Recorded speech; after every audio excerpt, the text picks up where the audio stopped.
tous et bienvenue sur ma chaîne. Aujourd'hui je vous propose un DIY pour customiser des pots en terre cuite.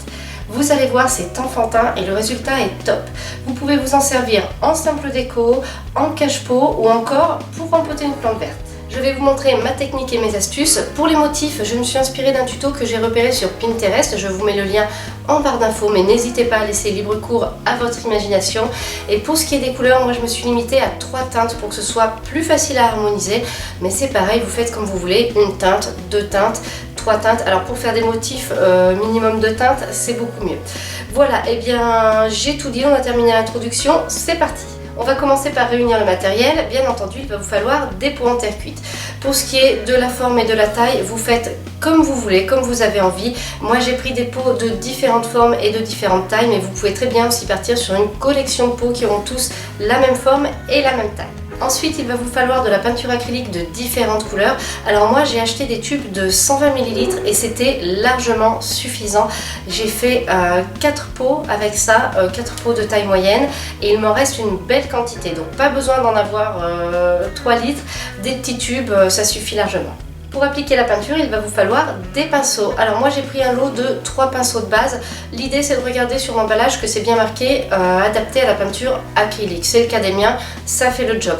Il n'était pas cher, j'ai eu quelques soucis de poils au bout d'un nettoyage ou deux qui ont commencé à s'écarter. J'ai coupé les poils en question et puis mes pinceaux ont bien fait le job.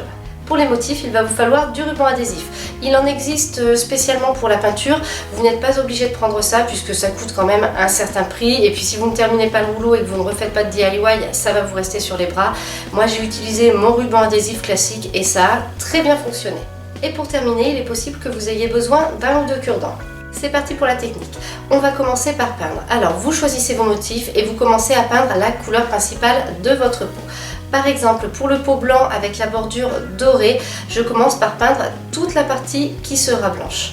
Pour les pots à motifs triangulaires, en revanche, je peins toute la surface du pot et on viendra appliquer les motifs par-dessus. On applique la peinture avec le pinceau. Moi j'ai fait dans le sens horizontal, ça permet à l'arrivée d'avoir une jolie texture avec les rainures formées par le pinceau. À mon avis, si on fait à la verticale, ça va être moins joli puisque les pots sont évasés et à l'horizontale, je trouve ça vraiment très chouette. Petite astuce déco, quand je peins le rebord supérieur du pot, que ce soit avec la couleur de fond ou bien avec la couleur de bordure, je rentre la couleur à l'intérieur du pot, plus ou moins profondément, suivant l'usage que je veux en faire. Si jamais vous voulez vraiment peaufiner cette étape, n'hésitez pas à appliquer du ruban adhésif à l'intérieur, horizontalement, pour avoir un trait bien net. Deuxième étape, on se tourne un petit peu les pouces, on laisse sécher la peinture. Chez moi, à chaque fois, ça a pris moins d'1 heure. Alors, vous allez voir, une fois que cette première couche a séché, avec certaines couleurs comme le noir et le doré, on n'a pas besoin d'appliquer une deuxième couche. En revanche, avec le blanc, j'ai vraiment eu besoin d'appliquer une deuxième, voire une troisième couche sur certains pots. Pourquoi? Je ne sais pas. La peinture avait probablement une texture différente, elle était probablement plus pâteuse, elle s'étalait moins bien. Donc, attendez que ce soit bien sec et appliquez une deuxième couche si nécessaire. Troisième étape, on passe au motif. Positionnez votre ruban adhésif de manière à délimiter votre motif ou vos motifs. N'hésitez pas à le repositionner jusqu'à ce que vous soyez complètement satisfait du résultat. Et là c'est parti, on sort les petits pinceaux et on applique la peinture.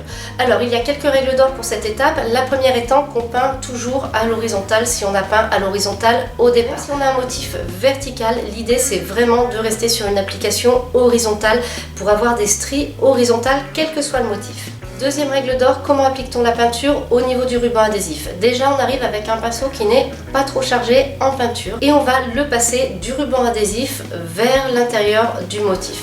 Tout simplement. Ça permet de limiter, voire d'éviter complètement les bavures qui pourraient se glisser en dessous du ruban adhésif.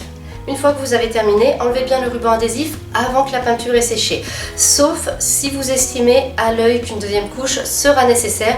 Dans ce cas-là, laissez le ruban adhésif en place. Ce sera beaucoup plus facile que d'en repositionner un autre morceau. Quatrième étape, on termine avec l'astuce anti-bavure.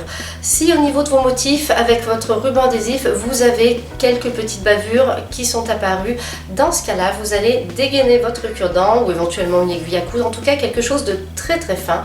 Vous allez tremper la pointe de ce cure-dent dans la peinture de la couleur adéquate et vous allez venir faire une petite retouche délicatement. Et là, c'est parfait, le résultat est nickel. Et c'est terminé. J'espère que le tuto vous a plu. C'est mon deuxième DIY sur la chaîne, toujours un DIY autour des plantes, plus ou moins autour du jardinage et des plantes. J'ai été contente de partager cette technique avec vous. Si jamais vous faites vos propres réalisations, n'hésitez pas à les poster sur Instagram et à me taguer, je serai ravie de voir ce que ça donne. Cette vidéo est maintenant terminée, j'espère qu'elle vous a plu. Si vous avez des remarques, des questions, n'hésitez pas à les poster en commentaire. Merci et à bientôt pour une nouvelle vidéo.